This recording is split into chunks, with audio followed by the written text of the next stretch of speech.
Hey guys, today I want to show you kind of a meme build I did for Bloodborne. Because I hate gun spam, so I decided to double down and do a lot of gun spam. So this is a Reiterpallasch Evelyn Chikage build, and I don't know, I really like the Chikage, especially for 1v1s. For 2v1s the Chikage isn't very good. This is because the Chikage isn't a very flexible weapon.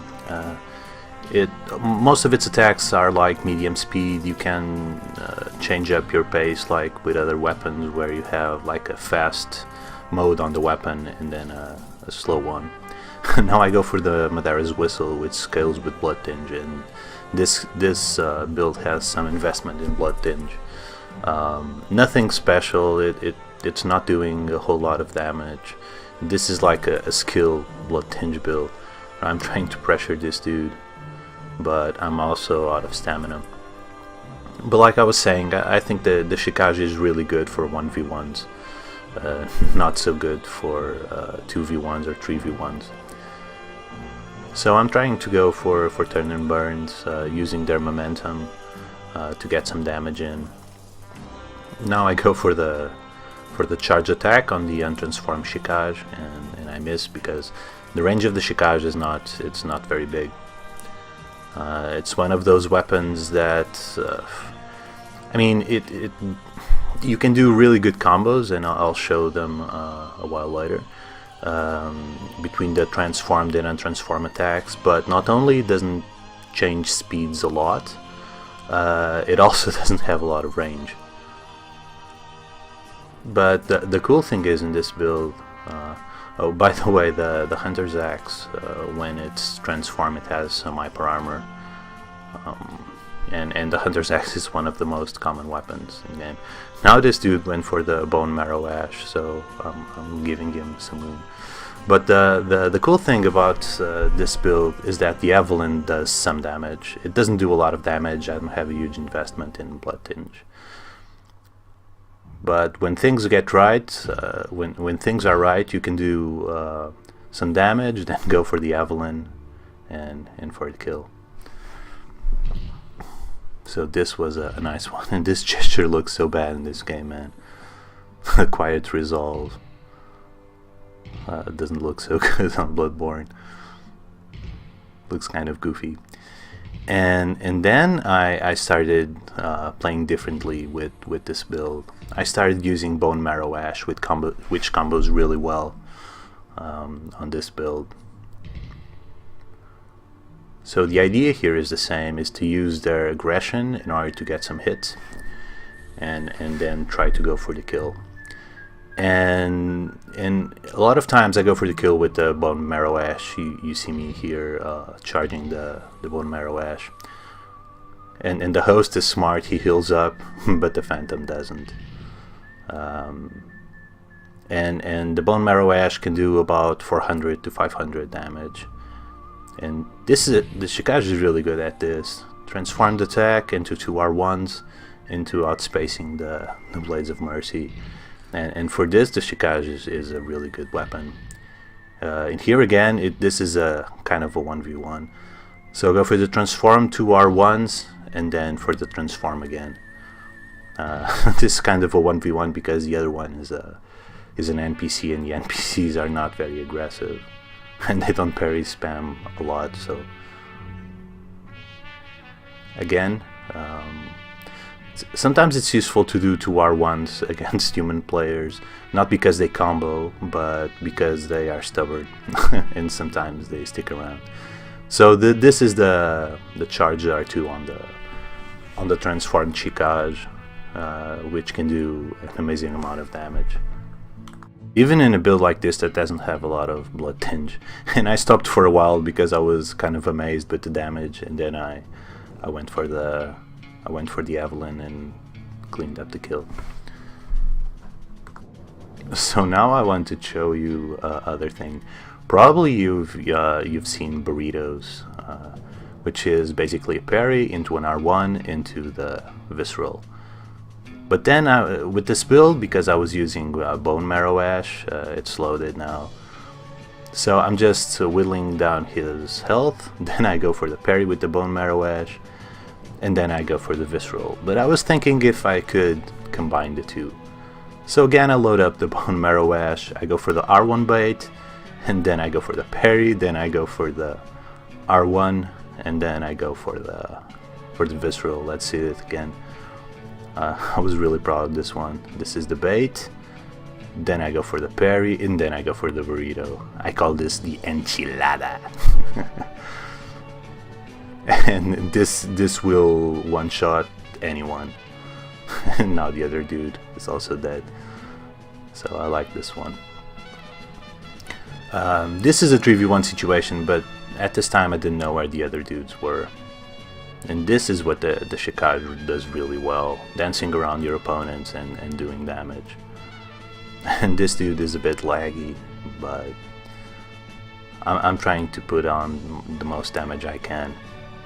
And again, I loaded up the bone marrow ash, and I'm just whittling his health in order for me to gain some distance and then finish him up with the Evelyn shot with the bone marrow ash. So I go again for the bone marrow ash. The idea is the same, is to go for the phantom that has less HP, try to whittle him down, but these guys were being very aggressive and gun spamming a bit. So I decided to do the opposite. First I go for the shot with the Evelyn, and now I finish up the kill. And because people are not accustomed to guns doing so much damage, I think they sometimes forget that they were hit by a marrow ash shot. They don't notice it, and then they're dead. So now I'm just joking around with this dude. I'm just gun spamming. But in here I noticed that our connection is good, because that was a parry. So I'm thinking that I'm being able to read him, and more importantly, latency is not a huge issue in this fight. Again, I go for the bone marrow ash, and this is like a restart parry, 2 R1s, and then the parry attempt. And now I go for the parry again. I get it, and I get the visceral for the 3v1. So that looked cool. Against these dudes, same drill. This is the most efficient way of killing people with this build, in my opinion, from what I found out. So again, I don't heal because I want to bait their aggression. Go for 2 R1s, and then I finish him up. It gives you kind of a long range burst damage that does a lot of difference in invasions, because the Phantom won't be coming back. And here I should have unlocked, because you get a lot of control with the charge attacks if you unlocked. Yeah, this was not the correct parry timing. The correct parry timing for that damn axe, it's hard to get, but in another video I'll show you the correct timing.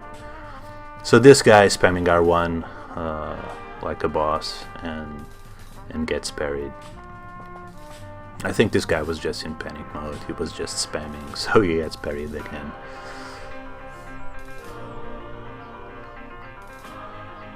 And weapon spam is almost as bad as gun spam, because Bloodborne has such a big diversity of movesets that you can do a lot of cool things with it.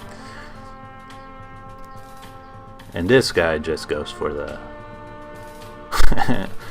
And now my patience is over, and so I just unload the Reiterpallasch into him. Like 6 straight bullets. You can do that with this build. This was a cool invasion. It wasn't very eventful, but it was cool because something that I'm gonna show you. Now I get interrupted when I'm using the Madara's whistle, so I take a lot of damage. And look how these guys died in perfect synchronicity. I thought this was cool.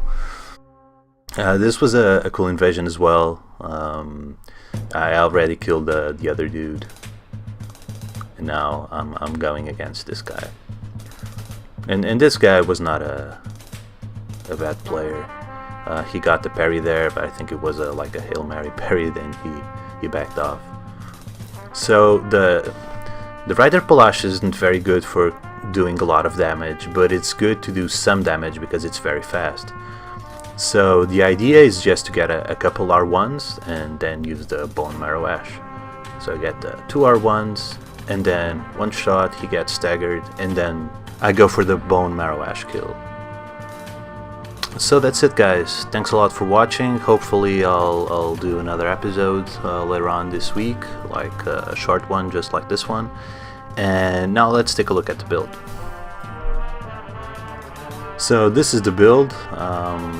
It's a Bloodtinge skill build. It also has some investment in arcane, clockwise, anti-clockwise rune, and the blood vial rune in order for me to need to go less to the hunter's dream.